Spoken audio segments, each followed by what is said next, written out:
அந்த சதீஷ் பேசுகிறேன் உங்கள் டெக்கஸ் ப்ரோ சேனல் வந்து. இன்றைக்கி நம்ம பார்க்க போகிற வீடியோ என்னென்னு பார்த்தீங்கன்னா ரிச் டேட் புவர் டேட்.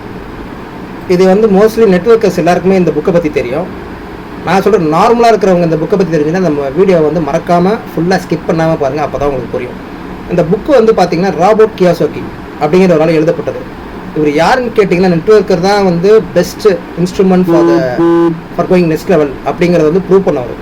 இவர் வந்து பார்த்தீங்கன்னா ஏஷியன் ஃபாதரும் மதரும் ப்ளஸ் ஆனால் செட்டில்டு இன் யூஎஸ்.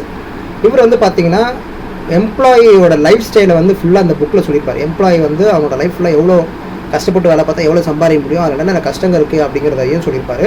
ப்ளஸ் ரிச்சாக இருக்கிறவன் என்னெல்லாம் பண்ணி ரிச்சாக இருக்கான் அப்படின்னா, சிம்பிளாக நம்ம ஊர் பாஷையில் சொல்லணும்னா ஏழையாக இருக்கவன் ஏழையாகவே தான் இருக்கான், பணக்காரனாகிறவன் பணக்காரனாகவே தான் இருக்கான். இதுக்கு என்ன டிஃப்ரென்ஸ் அப்படிங்கிறது, இது என்னங்கிற அந்த புக்கை நம்ம ஆராய்ச்சி பண்ணி பார்த்தோன்னா 99% ஆஃப் பீப்புள் வந்து பார்த்திங்கன்னா ஏழைகளாக தான் இருக்காங்க மக்கள். அதாவது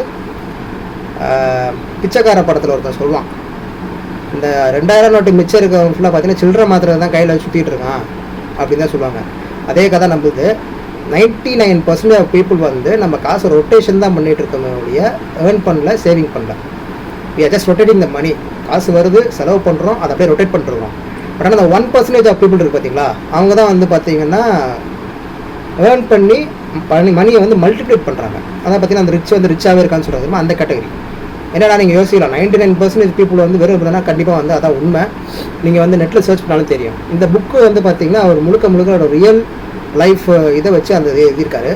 என்னென்னு கேட்டால் சின்ன வயசில் இவரும் இவங்க ஃப்ரெண்டும் வந்து பார்த்தீங்கன்னா அதாவது நான் சொல்கிறது ராபர்ட் கியோசாகி அவங்க அப்பாட்ட போய் கேட்டிருக்காரு, இல்லைப்பா நான் வந்து நெக்ஸ்ட் லெவல் மூவ் ஆகணும், எனக்கு வந்து எதாவது ஐடியா கொடுங்க அப்படிங்கிறேன். அவங்க அப்பா சொல்ல, இல்லைப்பா நீ படித்து நல்ல வேலைக்கு போ, சம்பாரி, அப்போ தான் வந்து ஒன்று கரெக்டாக இருக்கும் அப்படின்ட்டு இருக்காரு. இவர் என்ன சொல்லியிருக்காரு, இல்லை நான் அதை விட வித்தியாசமாக எதாவது பண்ணணும்னு ஆசைப்பட்றேன், நான் அதிகமாக சம்பாதிக்கணும், நெக்ஸ்ட் லெவல் போகணும் அப்படின்னு சொல்லியிருக்காப்புல. உடனே அவர் என்ன சொல்லியிருக்காரு, இல்லைப்பா நீ வந்து உன் ஃப்ரெண்டு மைக்கோட அப்பாட்ட கேளு, அவர் தான் வந்து இதில் ரொம்ப சிறந்தவர் அப்படிங்கிறார். ஏன்னு கேட்டிருக்கான், நானும் அவரும் ஒரே பேங்க்கில் தான் அக்கௌண்ட் வச்சுருக்கோம், நானும் அவரும் கிட்டத்தட்ட ஒன்றா தான் சம்பாதிக்க ஆரம்பித்தோம். பட் ஆனால் அவனோட ஏர்னிங் வேறு மாதிரி இருக்குது, அவனை ஃபினான்ஸ் ட்ரீட் பண்ணுற விதமும் வேறு மாதிரி இருக்குது, நீ அவர்கிட்ட கேட்டால் நல்லாயிருக்கும் அப்படிங்கிறாப்புல. சரின்னு சொல்லிட்டு இவரும் போய் அவங்க அப்பாட்ட கேட்குறாரு. அப்போ அவங்க அப்பா என்ன சொல்கிறாரு, கண்டிஷன் வைக்கிறாரு, நான் வந்து உனக்கு எதுவுமே பே பண்ண மாட்டேன், நீ வந்து எனக்காக வேலை பார்க்கணும் அப்படிங்கிறாரு. இவர் ஓகே நம்ம கற்றுக்கிட்டா போதும் அப்படின்னு சொல்லிட்டு வேலை பார்க்குறாரு. அவர் சொல்கிற வேலை எல்லாமே செய்கிறாப்புல, ஹோட்டலில் க்ளீன் பண்ணுறது ப்ளஸ் எல்லா வேலையும் பார்க்குறாரு. சொல்லித்தருவான்னு பார்த்தோன்னா 1 மாதம் ஆச்சு, 2 மாதம் ஆச்சு. ஒரு வெறுத்து போய் அவன் ஃப்ரெண்டு மைக்கிட்ட சொல்கிறான், இல்லைடா நான் என்னோட குவிட் பண்ண போகிறேன், அவங்க அப்பா சொல்லித்தரேன்னு சொல்லிட்டு ஏமாத்துறாரு அப்படின்னு அவன் சிரிக்கிறான். ஏன்னு கேட்டதுக்கு எங்கள் அப்பா சொன்னார், இந்த மாதிரி ஒரு நாள் சொல்லுவேன், அப்போ வந்து என்கிட்ட கூப்பிட்டு வா அப்படின்னு சொன்னாருன்னு சொல்கிறான். சரின்னு சொல்லிட்டு நேரம் அவங்க அப்பா வைக்கிறாரு. அவங்க அப்பா வந்து சிரிச்சுட்டு, இப்போ தான்ப்பா நீ வந்து ஒரு நார்மல் எம்ப்ளாயி மாதிரி குவிட் பண்ண போகிறேன்னு சொல்லியிருக்க அப்படின்னு சொல்லி சிரிச்சுட்டே சொல்கிறாரு. இல்லை நீங்கள் வந்து எனக்கு சொல்லித்தரேன்னு சொல்லிட்டு ஏமாற்றிட்டீங்க அப்படின்னாரு. நான் ஏமாத்தலைப்பா அப்படின்னே. சரி எனக்கு அட்லீஸ்ட் நான் கற்றுக்குறேன், ஆனால் எனக்கு வந்து கொஞ்சமாச்சும் எனக்கு ரைஸ் பண்ணி விடுங்க, ஃப்ரீயாக வேலை பார்க்க முடியாது அப்படின்னா நீ வேலை பார்க்கணும் அவசியம் இல்லை, நீ கிளம்பு அப்படிங்கிறாரு. அதுக்கப்புறம் பார்த்தீங்கன்னா இதே மாதிரி ஒரு ஆர்குமெண்ட் கொஞ்சம் நாளாக போயிட்டு இருக்கு. அதுக்கப்புறம் சொல்கிறாரு, நீ வந்து என்ன மணி எப்படி ஏர்ன் பண்ணு தான் கேட்டேன், மணி மல்டிப்ளை எப்படி பண்ணணும் நீ கேட்கவே இல்லை, அதுதான் வந்து டிஃப்ரென்ஸு அப்படிங்கிறாரு. அதுக்கப்புறம் அவர்கிட்ட நிறையா கற்றுக்கிட்டு மோனோபாலிங்கிற ஒரு கேம் இருக்குது, அதில் வந்து பார்த்திங்கன்னா அதுதான் ரொம்ப கற்றுக்கிட்டது. அதில் அந்தளவுக்கு போகலாம். அப்படி போனீங்கன்னா அந்த வீடியோ வந்து பார்த்திங்கன்னா 4 hours கிட்டக்க போவோம். இது ஷார்ட்டாக வந்து பார்த்திங்கன்னா லைஃப்பை வந்து 4 குவாட்ரண்ட்டாக பிரிக்கிறாங்க. லைஃப்பில் நம்ம பார்க்குற வேலையை வந்து 4 குவாட்ரண்ட்டாக பிரிக்கிறாங்க. ESBI அப்படிம்பாங்க. E for employee, S for small business, B big business, I for investor. இது என்னென்னு பார்த்தீங்கன்னா இந்த 4 குவாட்ரண்ட்டில் இந்த குவாட்ரண்ட்டில் இருக்கிறவங்க வெறும் மணி ஸ்பெண்ட் மட்டும்தான் பண்ணுவாங்க, காசு வரும் செலவு பண்ணுவோம், காசு வரும் செலவு பண்ணுவோம். இந்த பக்கம் இருக்கிறவங்க மட்டும்தான் காசை மல்டிப்ளை பண்ணுவாங்க, அதாவது மணியை அவங்களுக்காக ஒர்க் பண்ண வைப்பாங்க. இதுதான் வந்து டிஃப்ரென்ஸு.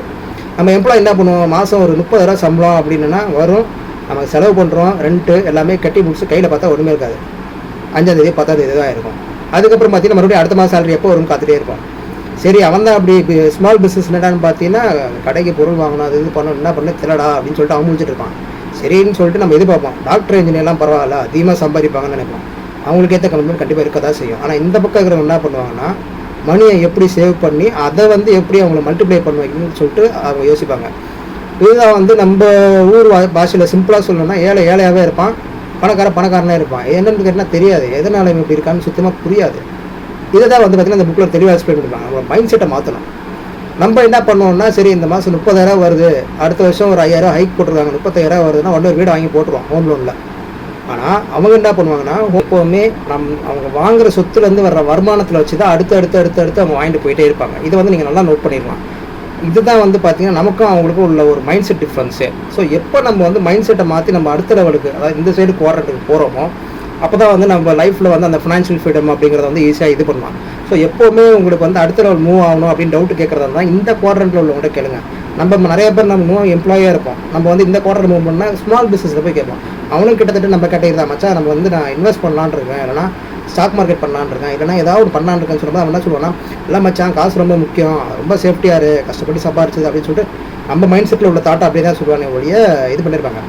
என்ன ஒரு முக்கிய காரணம்னு பார்த்தீங்கன்னா, இந்த இயும் சரி எஸ்ஸும் சரி ஜாப் செக்யூரிட்டி இதில் ரொம்ப ரொம்ப ரொம்ப ரொம்ப கேர்ஃபுல்லாக இருக்கும். காசு வந்து ரொம்ப கஷ்டப்பட்டு சம்பாதிச்சோம், அதை லூஸ் பண்ணக்கூடாது அப்படின்னு தான் நம்ம முக்கியத்துவம் கொடுப்போம் முடிய அது பண்ணி தான் பார்க்கலாமேங்கிறத வந்து நம்ம இறங்க மாட்டோம். ஏன்னா நம்ம வந்து அப்படியே வளர்க்கப்பட்டோம். நம்ம ஸ்கூல்லேருந்து காலேஜ்லேருந்து என்ன சொல்கிறோம்னா, நம்ம எப்படி படித்தா ஜாப் கிடைக்கும், என்ன பண்ணால் அடுத்த லெவலில் நம்ம சம்பாதிக்கலாம் அப்படி தான் சொல்லுவாங்க. என்ன பண்ணால் மணி ஏர்ன் பண்ண முடியும், எப்படி மணியை மல்டிப்ளை பண்ண முடியுங்கிறத சொல்லித்தரதுக்கு எந்த ஒரு ஸ்கூலோ காலேஜோ எஜுகேஷன் சிஸ்டமோ கிடையாது.